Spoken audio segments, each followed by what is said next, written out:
तो नाभाजी के गुरुजी मानस पूजा कर रहे थे, दरवाजा बंद था और दरवाजा बंद करके वो मानस पूजा कर रहे थे। और जब मानस पूजा चल रही थी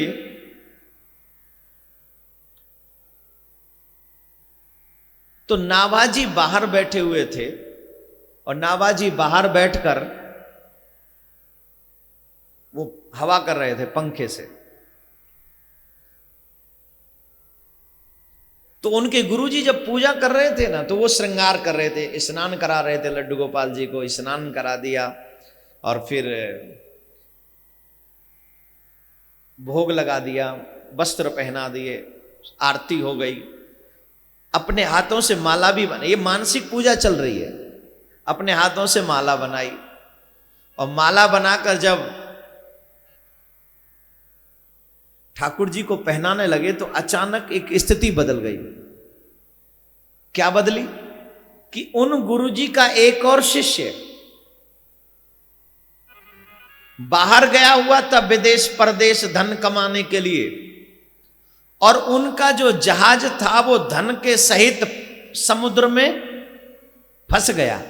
भारी तूफान आ गया और जब तूफान आ गया तो वो कुछ और तो उन्हें सूझा नहीं। उन्होंने अचानक से कहा, हे सदगुरुदेव मेरी रक्षा करो, हे गुरुदेव मेरी रक्षा करो, मेरा जीवन आप ही के सहारे है, नहीं तो मैं तूफान में समाप्त हो जाऊंगा, मेरा ये इतना संपत्ति सब पानी में डूब जाएगा, मैं भी मर जाऊंगा। अब मानस पूजा में वो माला ठाकुर जी को पहना नहीं सक रहे गुरु जी।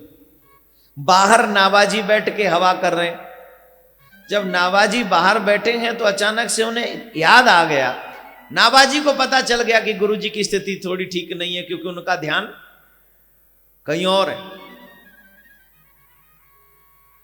तो नाभाजी ने कहा, अगर मैंने एक क्षण भी ठाकुर जी की सेवा मन क्रम वचन से अपने गुरु जी की सेवा की है तो उस भक्त पे से तुरंत संकट टल जाए, तूफान बंद हो जाए। नाभाजी ने ऐसा कहा, तूफान ठंडा पड़ गया और एकदम शांत हो गया, भक्त बच गया। और नाभाजी आवाज देकर कहते हैं, गुरुजी अब आप ठाकुर जी को माला पहना दीजिए, क्योंकि आपका भक्त सुरक्षित हो गया। कि आप ठाकुर जी के प्रेमी बनो, और प्रेमी राजा भी बन सकते हैं और रंक भी बन सकते हैं। आप जिस कंडीशन में हो आप उसी कंडीशन में मेरे ठाकुर के प्रेमी बन सकते हैं, उसी कंडीशन में। तू जैसा है उसी स्थिति में प्रेमी बन सकता है। बोल राधे राधे। लेकिन प्रेमी के लिए जरूरी है, मैं हमेशा कहता हूं, प्रेमी के लिए सबसे बड़ी पक्की बात पता है क्या है? कि वो नंबर 1 बेशरम होना चाहिए। मैं लाइव टेलीकास्ट आस्था पे बोल रहा हूं तो इस बात में कोई दम होगा कि वैसे ही बोल रहा हूं? जब तक तुम्हारे मन में शर्म रहेगी दुनिया की, तुम भगवान की भक्ति सच्चे मन से नहीं कर सकते। तुमको ये चिंता सताती रहेगी, लोग क्या कहेंगे, घर वाले क्या कहेंगे, परिवार वाले क्या कहेंगे, ये चिंता तुम्हें सताती रहेगी। और चिंता चिता से बड़ी होती है। आप ठाकुर से सच्चा प्रेम नहीं कर सकोगे। आरती कर दो, ओम जय जगदीश हरे, भोग लगा दो प्रभु, 56 भोग लगा लो, नहीं चाहिए उसे। न उसे 56 भोग चाहिए, न तेरी आरती चाहिए। मेरे ठाकुर को सबसे पहले तेरा चित्त चाहिए, तेरा मन चाहिए। पहले अपना मन मेरे गोविंद को दे। जब तू अपना मन मेरे कृष्ण को दे देगा तो मेरा कृष्ण तुझे अपना सर्वस्व दे देगा। सबसे जरूरी है तू अपना मन दे। और अभी तक यहां पर बहुत कम लोग बैठे जिन्होंने अपना मन दिया है। धन देने वाले बहुत बैठे, लेकिन मन देने वाले बहुत कम है, रेयर।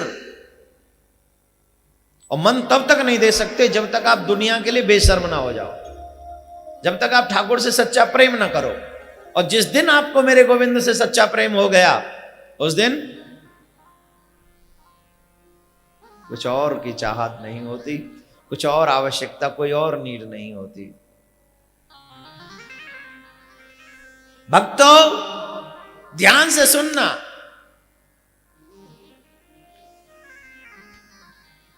कि तुम जब सच्चे मन से एक सखी की कथा मुझे याद आ रही। प्रेम जानते हो किसको कहते हैं? हम तो प्रेम भी अपने हिसाब से करते हैं।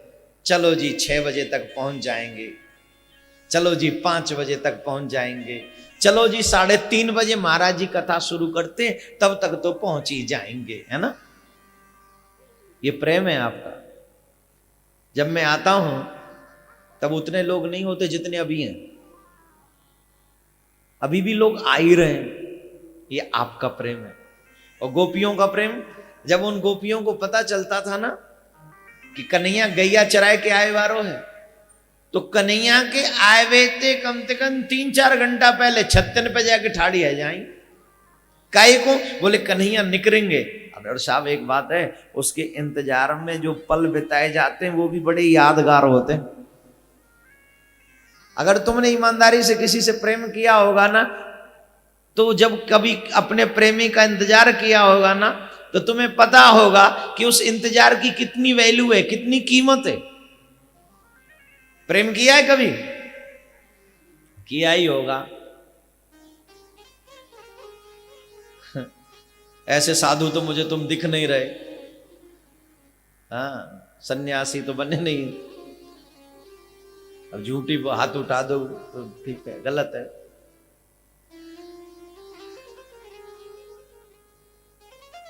तो जब आप प्रेम करते हो और जब आपका प्रियतम नहीं आता है, जब आप उसका इंतजार करते हो, तो वो दिन, वो पल, वो क्षण कुछ समय बाद हमारे लिए यादगार कहानियां बन जाते हैं। हम कभी तुम्हारा इंतजार किया करते थे, घंटों घंटों इंतजार किया करते थे, लेकिन वो घंटे बेकार हैं जब तुम दुनिया वालों का इंतजार करो, और वो घंटे बहुत अच्छे हैं, वो समय बहुत अच्छा है जब तुम अपने कान्हा का इंतजार करो, अपने कान्हा की कथा का इंतजार करो, अपने गोविंद की कथा का इंतजार करो। वो पल बड़ा सुंदर है, कीमती है, अनमोल है। जब कृष्ण गैया चरा के 3-4 घंटे पहले से लोग छत पे गोपियां खड़ी हो जाती थी, कान्हा आएंगे, कान्हा आएंगे। एक दिन एक सासू मां ने सखी पकड़ ली अपनी बहू, इतकुआ सुन नहीं है का? इतकुआ जी माता जी सुन नहीं हूं, बताओ कहा काम है? बोले मैं तो एक बात बता दूं। कहा एक बात मान ले मेरी। बोले 100 मानूंगी, आज्ञा करो। बोले एक बात मान ले कि जब कृष्ण गैया चराए के नंदगांव में वापस आयो करे, वा समय तू कृष्ण मत देखियो। जो कोई कृष्ण देखे वो काऊ काम को नहीं रहे। गोपी ने कही जो आपकी आज्ञा। आज के बाद मैं कृष्ण को नहीं देखूंगी। अब तक देखो है, अब नहीं देखूंगी, परंतु एक प्रार्थना है, आज के बाद जब आपको मोई आज्ञा देनी पड़े तो फिर तुम मोई कहां ढूंढोगी? ध्यान से सुनना, दिस इज गोपी प्रेम। ये संसार का प्रेम नहीं है, ये आर्टिफिशियल डुप्लीकेट दिखावे वाला प्रेम नहीं है। इस गोपी की भावना को सुनना, ध्यान देना। गोपी कह रही है मैं आज के बाद कृष्ण को कबो नहीं देखूंगी अगर आपने नहीं कर दी है तो, पर आज के बाद जब आप मोई आज्ञा देनी पड़े तो अब मैं तो तुम्हें दिखूंगी नहीं। क्यों? बोले जब कृष्ण को देखूंगी नहीं तो मैं जीऊंगी नहीं, मैं जीऊंगी नहीं तो मैं मर जाऊंगी। अगर मैं कृष्ण को देखूंगी नहीं तो जीऊंगी नहीं, जीऊंगी नहीं तो मैं मर जाऊंगी, और मर जाऊंगी तो कहां मिलूंगी? अगर आपको मन करे मोए देखवे को, मोए आज्ञा देवे को, तो मैं आपको जगह बताए के जा रही हूं, आप वहां आज्ञा दे दो करियो। कहां? बोले जो कृष्ण बर्म पुष्पमाल पहने ना, जो कृष्ण पुष्पमाला पहने, उन पुष्पमालान के पास में अगर कोई भमरा मडराम तो भयो, तुम्हें दिख जाए तो समझ लियो कि यही मेरी बहू है, और तुम्हें जो आज्ञा देनी हो वह भमराइए दियो, क्योंकि मैं कृष्ण को नहीं देखूंगी तो मैं जिंदी नहीं रहूंगी, और अगर मर गई तो बनूंगी भमरा जो कृष्ण के इर्द गिर्द घूमा करूं, कृष्ण के पास घूमा करूं। This is true love, amazing, awesome. ये है गोपी प्रेम। एक बात बता दूं, प्रेमी कभी मरने से नहीं डरता। जिसने अगर प्रेम किया है ना तो वो मरने से नहीं डरता, डरता है, और जो डरे उसने प्रेम नहीं किया। अगर गोविंद से प्रेम हो जाए तो मरने से मत डरना। क्या पता मेरे प्रियतम को यही मंजूर हो कि ये मरे तुम्हें से गले लगाऊं, और अगर कृष्ण के गले लगने की कीमत मरना है तो कल नहीं, ये कीमत हम आज अभी इसी वक्त चुकाने को तैयार हैं। कृष्ण से गले लगने की कीमत अगर मृत्यु है तो आज अभी इसी वक्त।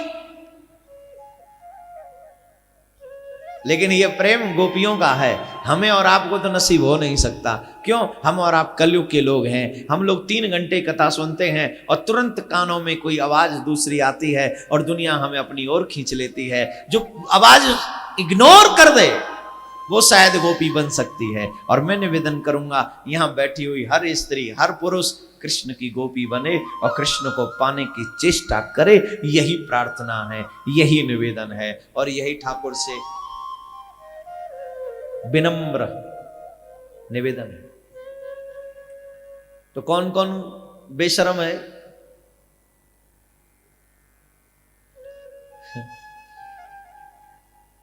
है कोई? कौन कौन बेशरम है? हाथ उठाओ। है ना गजब की बात। मतलब कई शर्मदार भी बैठे हैं, और यहां तो इन सब में, इन सब का वो तो मैं ही हूं, हेड तो मैं ही हूं। हाँ?